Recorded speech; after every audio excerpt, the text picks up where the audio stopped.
Good morning and welcome to the Daily Tanya. Today is Tuesday, the 23rd day of Menachem, coming to you here from beautiful Poconos, spending a few days with the grandchildren towards the end of the summer. It's a good thing to go relax a little bit, get some fresh air, and rejuvenate. And that's what it's about. It's about rejuvenating, to be able to continue to rejuvenating, becoming Jewish, and doing what we need to do. So today we're going to learn the beginning of letter 7 in Igeret Hakodesh. Let's begin with tzedakah. Gedola tzedakah, shemekarev es hageula. Tzedakah brings Mashiach closer. So this letter is the letter was written about tzedakah, but the Alter Rebbe's children that composed the Tanya, they left the parts of tzedakah, they left it out. They only brought the message, the teachings that the Alter Rebbe taught about very deep concepts in Chassidus,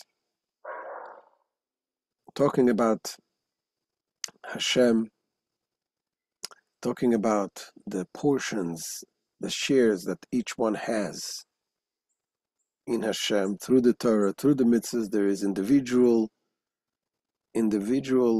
portions for each neshama. And he begins with explaining what we say by davening. In the morning prayer, we say, Ashreinu, Matov Chalkeinu, Umanaim Garaleinu. How fortunate we are, what is good, how good our share is, and how pleasant is our lot.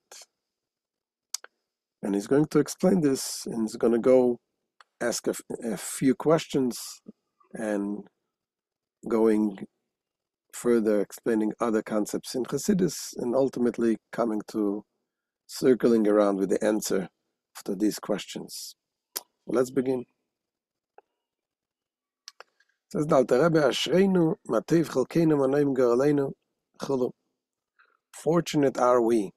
How good is our portion? How pleasant is our lot? So we say this every single morning.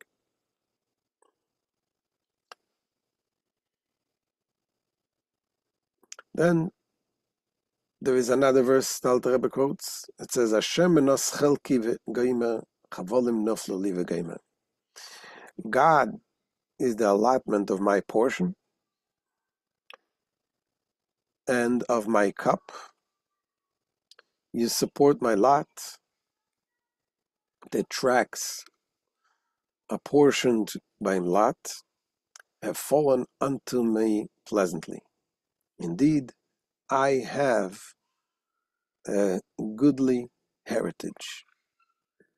So those are the things we need to understand. What does it mean? My portion, my lot. And saying a portion of God. What does that mean? A portion of God. Is God divided into portions? It says the Alter Rebbe, Lahavin Loshen Chelkeinu v'Geiraleinu. In order to understand the terms, our portion and our lot, what does that mean? Tzarich levayer heitiv, Loshen Hashogo b'Maimer Hazal, ein lo chelek b'Elokei Yisrael. One must properly explain a common expression in the teachings of our sages of blessed memory, which says, he has no part in the God of Israel. So it is a common expression, says the Alter Rebbe, that he has no part in the God of Israel, talking about people reaching a level that they have no part in the God of Israel. So by the way, here the Rebbe notes that this sentence, he has no part in God of Israel, was not really found. He couldn't find anywhere that exact sentence. Ein lo chelek, he has no part in the God of Israel. There are very similar expressions in the Medrash. Ein lachem chelek, you in plural have no, or Ein lahem chelek, they have no portion. But in that particular expression that he has no portion in the God of Israel, that he couldn't find. So why does the Alter Rebbe, who is very careful in writing every single letter, every single word, writing his letters in Tanya, why would he use this expression that in that form, in that exact form, is not found?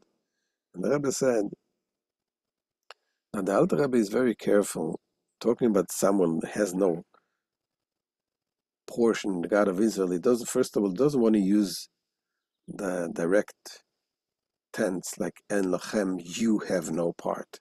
Not to take these words out of his mouth and not to put it in writing, as he's writing a letter to the people, saying to them, even though it's just a quote of a sentence, he doesn't want to use that quote, saying to them, you have no portion.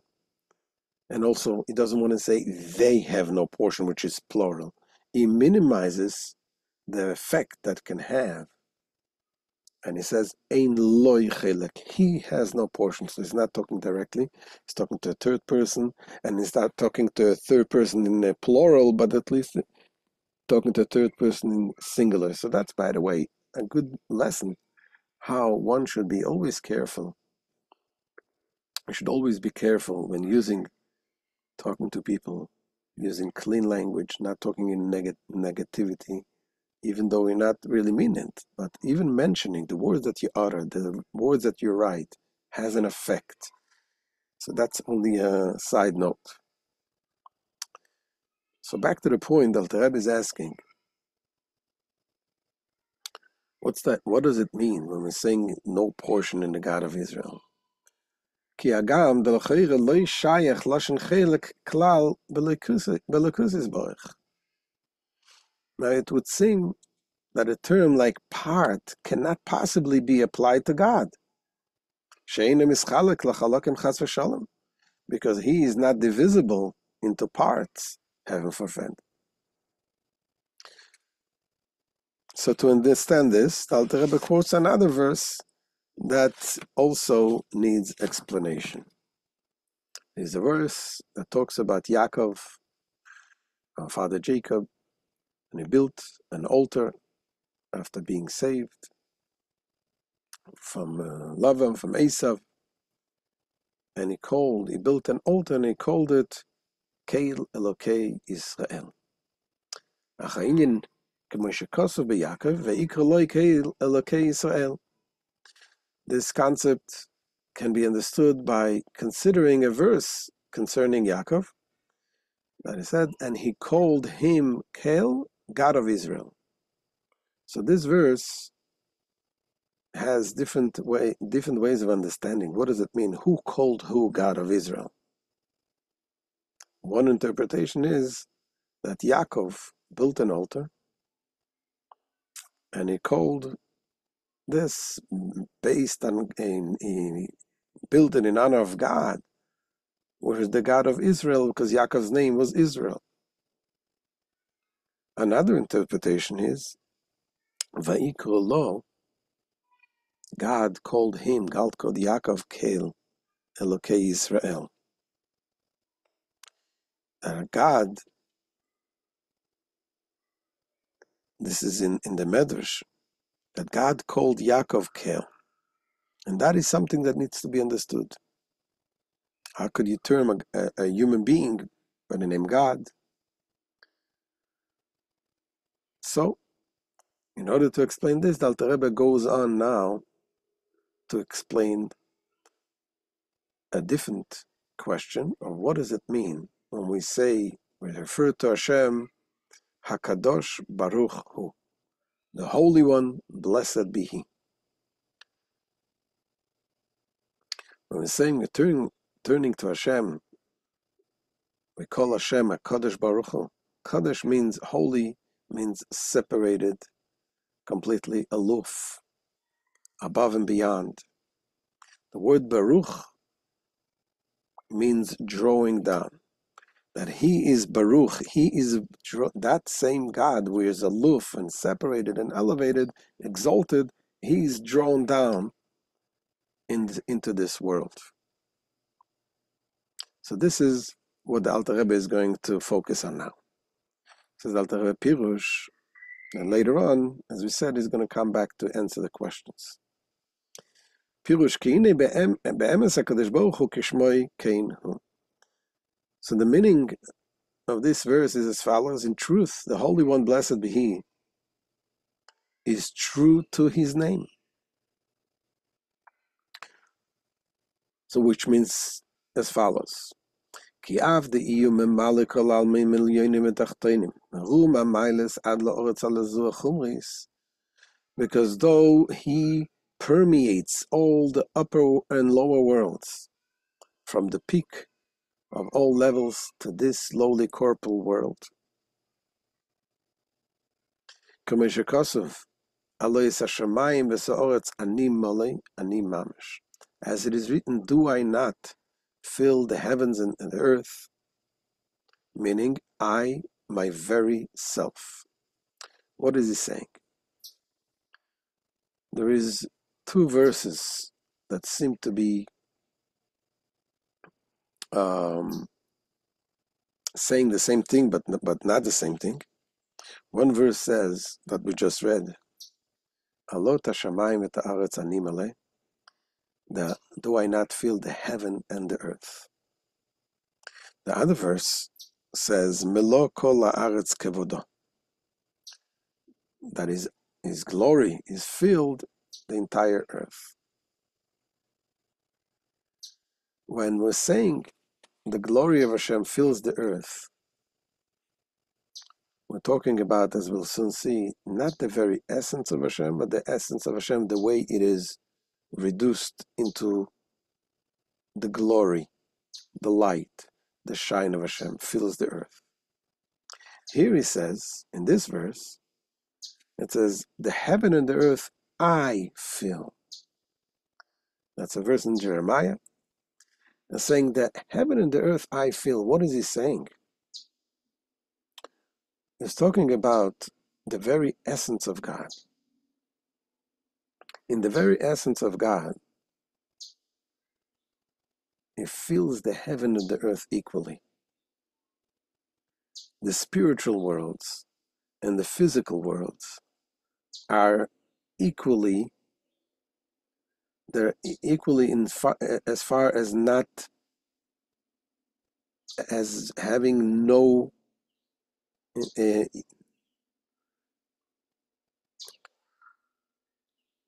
they're not, Hashem is completely above and beyond them, and He feels them in every level equally, meaning that there is no difference between in the higher world and the lower world. It's all the same by Him. So He's there in every part equally. Ani mamish, He Himself. Meaning God's very being and essence, as it were, and not only His glory. So in that level, on the one hand, He fills every part, but in the same time, He's separated. He's kadosh. So He's baruch. Baruch means that He fills it, from the word amavrich et hagefen, when you graft something inside the ground, and you're putting something down, that is the concept of baruch. But in the same time, He's kadosh, He's elevated, He's lofty, He's separated. So afal pekenu kodesh remove the milyonim etachtenim ve'ino nitpas klal b'seichem chas v'sholem. He is nevertheless holy, in the sense of apart from the upper and lower worlds, and is not at all contained in them, heaven forfend. Kitfisas nishmas ha'adam begufoi al derech mashal. In the way, by analogy, that the soul of man is contained in his body and is affected by the changes within it. So unlike the soul, God is not at all affected by the world in which He is to be found. So we're talking about a human being, talking about a soul. The soul, of course, is above and beyond the physical limitations of the body, but once the soul goes into the body, The soul is enclosed and affected also by the body. It's a two-way relationship. So, for example, if a person comes over and slaps someone in the face, so the body feels the pain, but the soul is also affected, and the soul will be affected even deeper than the pain that the body feels. So there's a two-way relationship. So the soul is in the body, but it's also affected in the body. But when we're talking about Hashem, God is in here, in this world, is in every aspect of the world, the very essence of Hashem, but is not affected in any way. It's a one-way relationship. Only it is Hashem making us existing, but Hashem is not affected in it in any way. Just to use an analogy, which is not to understand the concept, something that is here, but it's not affected, it's not there. So you think about the radio waves in a room. It's in the room. If you will have a transistor, a radio, you turn it on, you'll hear the music, hear talking, but it's in the room. Without a transistor, without the tools, you don't feel it, you don't see it. It's here, but it's not here. It's not affected. It's not in any way grasped in this place, in the physical place. This is just an analogy to give us a little bit of an understanding. As explained elsewhere at length. That is why he says, because Hashem is so lofty and so beyond and above everything, what we are able to receive and to connect to is not from the essence of Hashem, only an extension, a diffusion of his light, so to speak. For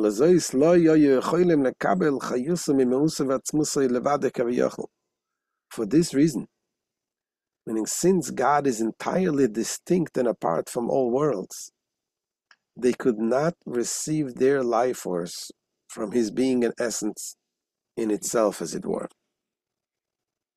What can we receive? Only a diffusion of the life force of Hashem. Rather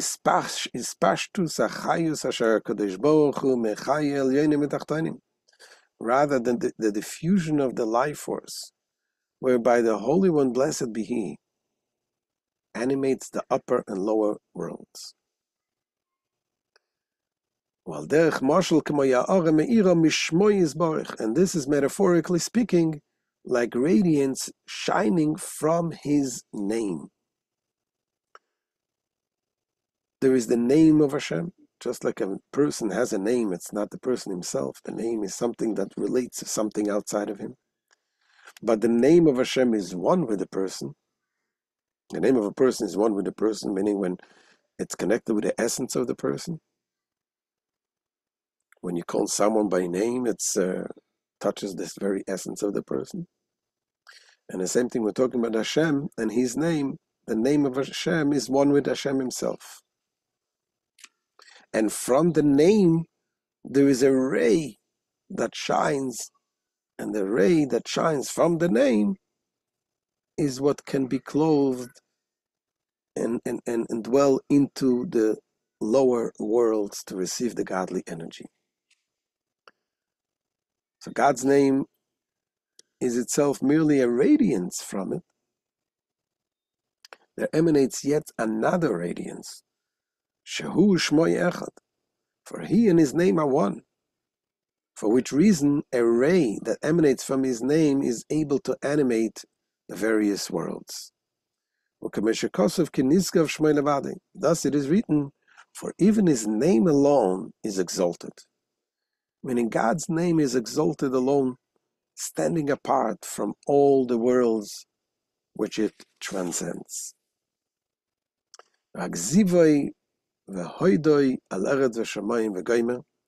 While only a reflection and His splendor are on the earth and the heavens.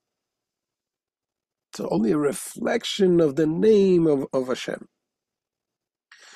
Now, this radiance actually vests itself in the upper and lower worlds in order to animate them.